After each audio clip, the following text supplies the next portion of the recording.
What is going on, guys? Nathan here with another Team Fortress 2 gameplay commentary. Here playing on PL Badwater as the Snipper. Unfortunately, there is a demoman and a level 3 sentry spawn camping us at the moment, so I'm going to go heavy, clear them out, and then continue on with my match as usual. Now, today's commentary is about TF2Center, a website that recently went into open beta and was open for testing actually yesterday, and I think it was just yesterday, but feel free to correct me on that. And currently, unfortunately, it is down. It's actually like sort of good downtime, if you can see my air quotes, because the devs are fixing bugs that were pointed out during the open beta session. So apparently, according to their welcome page, it will be up on, or rather this weekend, so we can look forward to that, to play some competitive over the weekend on a brand new website. Now, TF2Center is basically a better version, from what I've seen so far, of TF2Lobby. It has the same function of basically organizing Highlander and 6v6 into casual competitive Team Fortress 2, and it is much better. Now, before we actually get into the website, let me say that because I believe TF2Center will become more popular than TF2Lobby at one point, I think, or rather, the same popularity, I feel like I said that wrong.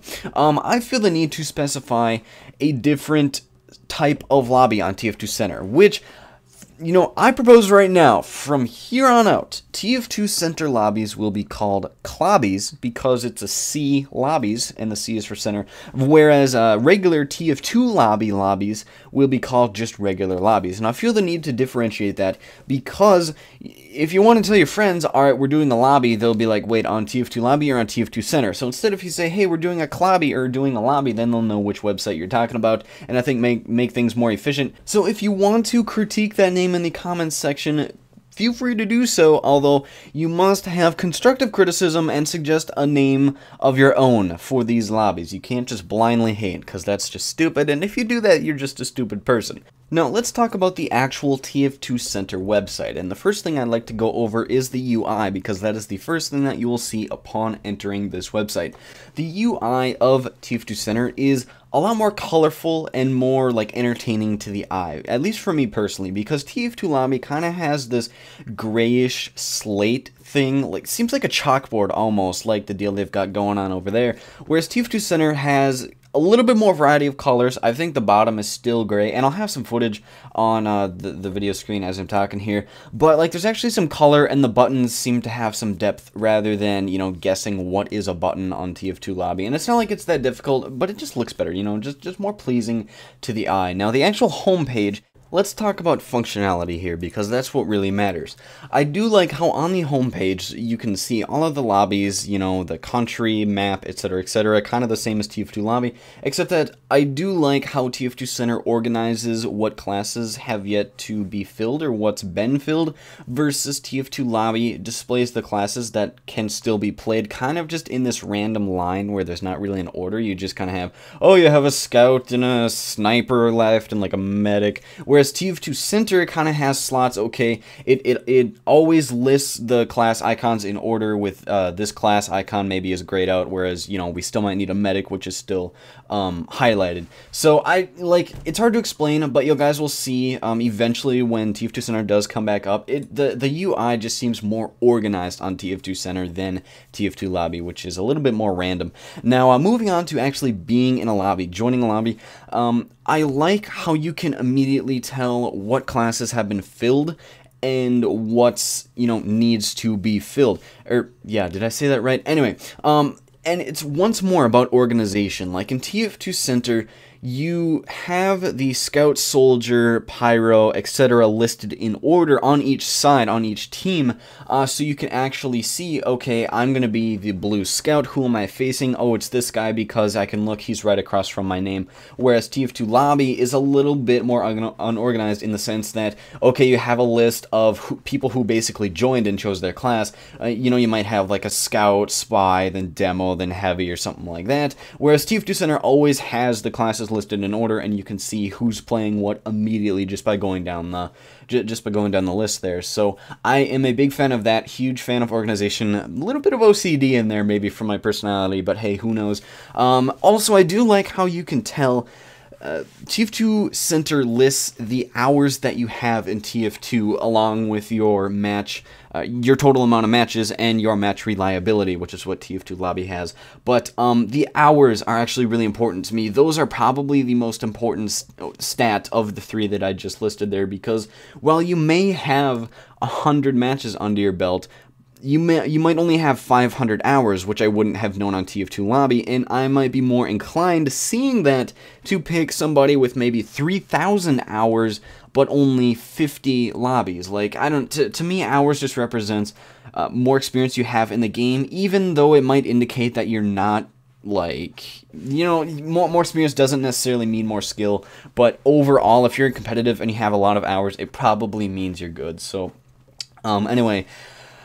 Next, I like that the website offers a link to download the map that you're actually playing. Now, I don't know how many links TF2Center has for all of these custom maps, but it should have links at least for the very popular maps, such as Pro Viaduct, I don't know, what else is played, like Asheville is another popular competitive map, or maybe it's not, but anyway, I've seen it in competitive enough.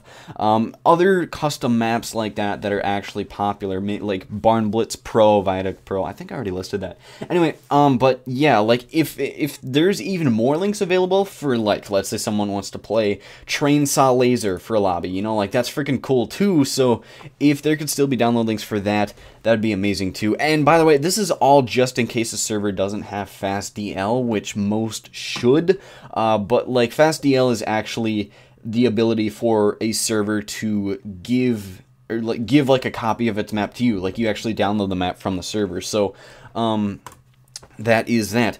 Moving on to executing a lobby, like actually going into a game, I like the ready-up system. It's a lot more efficient than TF2 lobbies, because how the ready-up system works is everyone joins a class. You don't have to ready up or anything, you just join a class. Once there is 18 or 12 people in the actual lobby, depending on what game mode you're playing, it'll actually give you an audio notification and a visual notification where it'll say, okay, we're about to start, here are you here, and if you have to reply within 30 seconds to this little dialog box, and it'll show you how much time you have left. You have to reply to 30 seconds, or within 30 seconds to that, and if you don't, you are kicked as an AFK, and so that other people can instead join the lobby who are actually there, and then things can get started more easily, instead of just spamming at a guy to ready up, and if he's AFK, you'll have to kick him and wait for another person to join, which takes a lot longer. So that is pretty awesome as well. The other thing I like is that, let's see, one moment. When you're actually getting into the game, like, you can actually see what the website is doing while it's launching the game, basically. So it'll say, like, executing Highlander config in the server or something like that, so that people can sort of keep track of the progress that the website is making on setting up the server, so they have a rough estimate of when they'll actually be in game. So that's nice as well. And then another thing here is that when people actually join, it'll show a connectivity bar, progress bar, so that, you know, instead of being, okay, is this guy, like, not even here, is he AFK or something, you'll instead see on the TF2Center webpage that he's still connecting because his connecting bar is, like, really slow or something like that.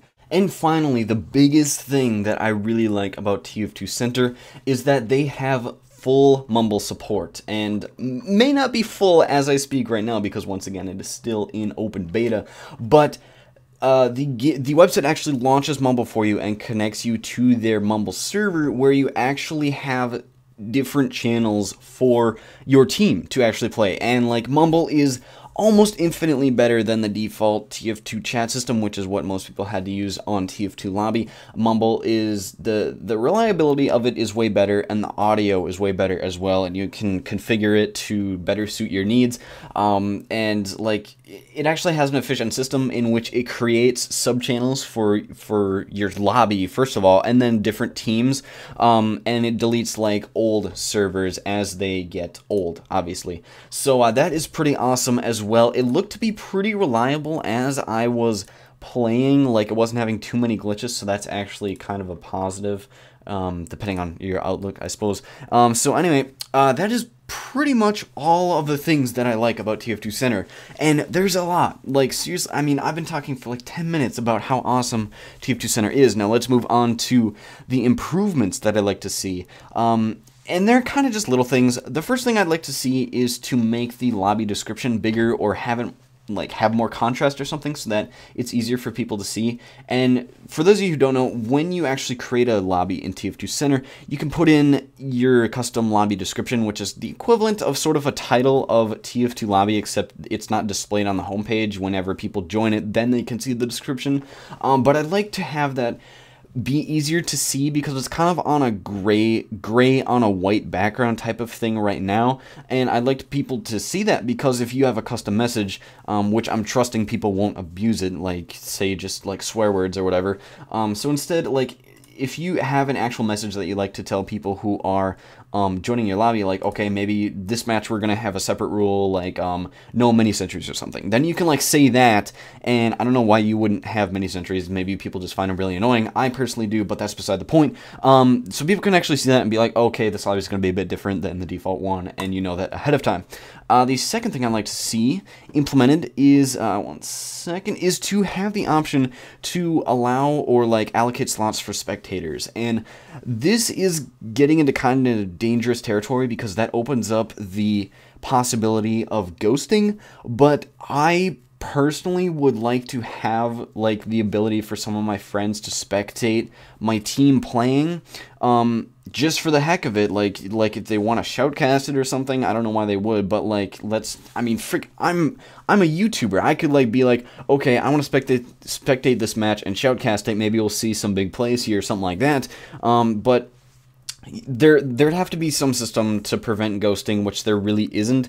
So, but like, to me personally, I think that ghosting, or rather that the ability to have people spectate your match, is a greater feature than the danger is of ghosting, because maybe I'm just kind of trusting people too much on this one, but like, I don't know, I suppose ghosting would be really easy to pull off, but it'd still be nice to have people spectate. And you can always just arrange a custom thing, like where people just join the server, or you give them the password or something, and they can just join from there. But like, I don't know, maybe it'd be nicer to implement it to the actual website. But the final thing I'd like to see implemented, and this would be fairly simple to code, even though like I might seem like a dumbass for suggesting it, but I think there should be labels for the buttons. Like if you just hover your mouse over it, it'll give you the purpose of the button. For example, if you create a lobby and you have your lobby, there's two buttons in the top right corner, an O or a 0, not entirely sure what it is, and then an X. And the X closes the lobby, as one might guess, but the O, I don't really know what that does. And there's also like an O button if you join as a player. There's like an O next to your name or something. I don't know what that does either. So I don't know, maybe just a little bit more introduction to what the buttons do, and you know, once we have it down, then it won't matter. But it'd be fairly simple to code, so I'd like to see that in there as well. And that is all I have for you guys today. Once again, go check out TF2Center at TF2Center.com. Wow, so hard. By the way, the Mumble server is actually TF2Center.com. That's the IP or something like that. It's just TF2Center.com and then default port. Very simple. And that'll get you in and all that kind of stuff. So that's all I have for you guys today. I hope you enjoyed the video and are going to try this out next weekend, or rather this weekend, once it gets back up with bugs fixed. And I will see you guys later. If you could leave a rating on the video, that is always appreciated. And feel free to subscribe if you enjoy my content. New subscriptions are always welcome. And I will see you guys later.